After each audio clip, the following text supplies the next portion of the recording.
آداب الخلا. خلا کا لفظی مطلب ہوتا ہے خالی ہونا. مراد اس سے یہ ہے کہ ایسا وقت جس میں انسان تنہا ہو اور اپنی ضرورت جو ایک فطری ضرورت ہے، کال آف نیچر ہے، اس کو پورا کرے. اسلام چونکہ ایک مکمل ضابطۂ حیات ہے، زندگی کے ہر معاملے میں انسان کو رہنمائی دیتا ہے، اس لیے ایسے معاملات میں بھی ایک مسلمان کو تعلیمات دی گئی ہیں. اسلام صرف انسان کی پبلک لائف یا لوگوں کے درمیان رہنے کے آداب ہی نہیں سکھاتا، بلکہ اس کے ساتھ ساتھ زندگی میں جو بھی کوئی ضروریات انسان کو پیش آ سکتی ہیں ان سب کے بارے میں بہترین رہنمائی فراہم کرتا ہے. روایات میں آتا ہے کہ یہود نے ایک مرتبہ مسلمانوں کا مذاق اڑایا اسی بات پر کہ تمہارا پیغمبر کیسا پیغمبر ہے جو تمہیں رفع حاجت کے آداب بھی بتاتا ہے. تو اس پر مسلمانوں نے کسی قسم کا کوئی احساس کمتری محسوس نہیں کیا، بلکہ اس کو دین کا ایک بہترین حصہ قرار دیا کہ ہاں واقعی ہمارا دین ہمیں چھوٹے چھوٹے معاملات میں بھی بہترین رہنمائی فراہم کرتا ہے. کیونکہ ہمارا دین کوئی مصنوعی دین نہیں، صرف ظاہریت کی اصلاح نہیں کرنا چاہتا. انسان کے ظاہر کے ساتھ اس کے تنہائی کے اوقات، اس کے اپیرنس سے لے کر اس کے انر سیلف، ہر چیز کی اصلاح اور تزکیہ اور بھلائی چاہتا ہے. اسی لیے یہ آداب ہمیں سکھائے گئے ہیں. پہلی بات یہ کہ بیت الخلاء میں داخل ہونے اور نکلنے کے وقت دعا پڑھنا چاہیے، یعنی اس موقع پر بھی رب کو نہیں بھولنا چاہیے. ٹوائلٹ میں جاتے ہوئے کیا پڑھا جائے؟ ان انس رضی اللہ عنہ قال کان رسول اللہ صلی اللہ علیہ وسلم اذا دخل الخلاء یقول اللہم انی اعوذ بک من الخبث والخبائث متفق علیہ. حضرت انس رضی اللہ تعالی عنہ فرماتے ہیں کہ رسول اللہ صلی اللہ علیہ وسلم جب بیت الخلاء میں داخل ہوتے تو فرماتے اللہم انی اعوذ بک من الخبث والخبائث، یا اللہ میں ناپاک جنوں اور جننیوں سے تیری پناہ مانگتا ہوں. اسے بخاری اور مسلم نے روایت کیا ہے.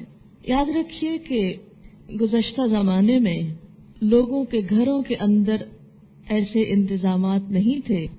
ایسی ضرورت پوری کرنے کے لیے لوگ عموماً گھر سے باہر دور خالی جگہ پر خلا میں چلے جاتے، جہاں دور دور تک کوئی نظر نہ آتا، ویرانہ جگہ ہوتی، اور ویرانہ ہونے کی وجہ سے بھی بسا اوقات اس بات کا خدشہ ہوتا کہ جن یا مؤنث جن یعنی جننیاں انسان پر حملہ آور نہ ہو. کیوں؟ اس لیے کہ ایسے موقع پر یعنی شیطان جو ہے وہ گندگی کو پسند کرتا ہے. عموماً جنوں کا ٹھکانہ ویرانوں میں ہوتا ہے، تو اس بات کا خطرہ تھا کہ وہ انسان کو نقصان نہ دے. ہم دیکھتے ہیں کہ دور جاہلیت میں عرب ایسی جگہوں پر جنوں کی پناہ مانگتے تھے کہ ہم جن کی پناہ میں آتے ہیں، جبکہ اللہ کے سوا کسی کی پناہ طلب کرنا درست نہیں. اس لیے آپ صلی اللہ علیہ وسلم نے کیا سکھایا کہ میں پناہ مانگتا ہوں اللہ کی تمام جنات سے کہ وہ اس موقع پر نقصان نہ دیں. یہاں یہ بات ذہن میں رہے کہ جنات صرف ویرانوں میں یا خالی جگہوں میں، بے آباد جگہوں میں ہی نہیں ہوتے، وہ ناپاک اور نجس جگہوں پر بھی ہوتے ہیں. اس لیے خواہ ٹوائلٹ گھر کے اندر ہو پھر بھی یہ دعا پڑھنا مسنون ہے. ان عائشہ رضی اللہ عنہا ان النبی صلی اللہ علیہ وسلم کان اذا خرج من الغائط قال غفرانک، رواہ احمد وابو داود والنسائی والترمذی وابن ماجہ. حضرت عائشہ رضی اللہ تعالی عنہا سے روایت ہے کہ نبی اکرم صلی اللہ علیہ وسلم جب بیت الخلاء سے باہر آتے تو غفرانکا، یا اللہ میں تیری بخشش چاہتا ہوں فرماتے. اسے احمد، ابو داؤد، نسائی، ترمذی اور ابن ماجہ نے روایت کیا ہے. سوال یہ پیدا ہوتا ہے کہ اس میں آخر کیا حکمت تھی کہ باہر آتے ہوئے انسان پھر دعا مانگے. یہ یاد رکھیے کہ بیت الخلاء کے اندر تو کچھ نہیں مانگا جائے گا، اللہ کا نام نہیں لیا جائے گا، لیکن جانے سے پہلے اور نکلنے کے بعد دونوں مواقع پر اللہ تعالیٰ کو یاد کیا جائے گا. اور دوسرے موقع پر بخشش کی دعا مانگی گئی کہ اللہ تعالیٰ کی یہ بھی ایک نعمت ہے کہ انسان کے جسم سے اس کی نجاستیں دور ہو جائیں اور انسان بیماریوں سے محفوظ رہے اور مصیبتوں اور تکلیفوں سے چھٹکارا پانے کے لیے اور پانے کے بعد جو دعا مفید ہے وہ استغفار ہے. بیت الخلاء میں اللہ تعالیٰ کے نام والی کوئی چیز ساتھ نہیں لے جانی چاہیے. ان انس بن مالک رضی اللہ عنہ قال كان رسول الله صلى الله عليه وسلم اذا دخل الخلاء وضع خاتمه رواہ الترمذی والنسائی وابن ماجہ. حضرت انس بن مالک رضی اللہ تعالی عنہ فرماتے ہیں کہ رسول اللہ صلی اللہ علیہ وسلم جب بیت الخلاء میں جانے کا ارادہ فرماتے تو اپنی انگوٹھی جس پر محمد رسول اللہ تحریر تھا اتار دیا کرتے تھے. وضع کا لفظ ہے جس کا مطلب ہے رکھ دیا کرتے تھے کہیں اور. تو اس سے کیا پتہ چلتا ہے کہ اگر گلے میں کوئی ایسا لاکٹ ہو جس پر آیت الکرسی یا قرآن کی کوئی آیت یا اللہ کا لفظ لکھا ہوا ہو تو اس لاکٹ کو پہن کر، یا اگر انگوٹھی میں کوئی ایسی چیز کندہ ہو یا کوئی بھی ایسے اوراق یا کاغذ جس پہ اللہ کا نام لکھا ہو، ان کو بھی جیب وغیرہ میں رکھ کر اس کام کے لیے نہیں جانا چاہیے، کیونکہ یہ شاعر اللہ کی بے ادبی کے مترادف ہے. کھلے میدان میں رفع حاجت کے وقت منہ یا پیٹھ قبلہ کی طرف نہیں کرنی چاہیے، البتہ طہارت خانے کے اندر یا دیوار کی اوٹ میں ایسا کیا جا سکتا ہے. ان ابی ہریرہ رضی اللہ عنہ ان رسول اللہ صلی اللہ علیہ وسلم قال اذا جلس احدكم على حاجة فلا يستقبلن القبلة ولا يستدبرها رواہ مسلم. حضرت ابو ہریرہ رضی اللہ عنہ سے روایت ہے کہ رسول اللہ صلی اللہ علیہ وسلم نے فرمایا جب کوئی آدمی رفع حاجت کے لیے بیٹھے تو منہ یا پیٹھ قبلے کی طرف نہ کرے، یعنی قبلہ نہ سامنے ہو نہ پیچھے ہو. اسے مسلم نے روایت کیا ہے. لیکن دوسری روایت دیکھیے، عن ابن عمر رضی اللہ عنہما قال رقیت علی بیت اختی حفصہ فرأیت رسول اللہ صلی اللہ علیہ وسلم قائدا لحاجته مستقبل الشام مستدبر القبلتی رواہ مسلم. حضرت عبداللہ بن عمر رضی اللہ تعالی عنہما فرماتے ہیں کہ میں اپنی بہن ام المؤمنین حضرت حفصہ رضی اللہ تعالی عنہا کے گھر کی چھت پر چڑھا تو میں نے رسول اللہ صلی اللہ علیہ وسلم کو چھت پر رفع حاجت کے لیے بیٹھے ہوئے دیکھا. آپ صلی اللہ علیہ وسلم کا منہ شام کی طرف اور پیٹھ قبلے کی طرف تھی. اسے مسلم نے روایت کیا ہے.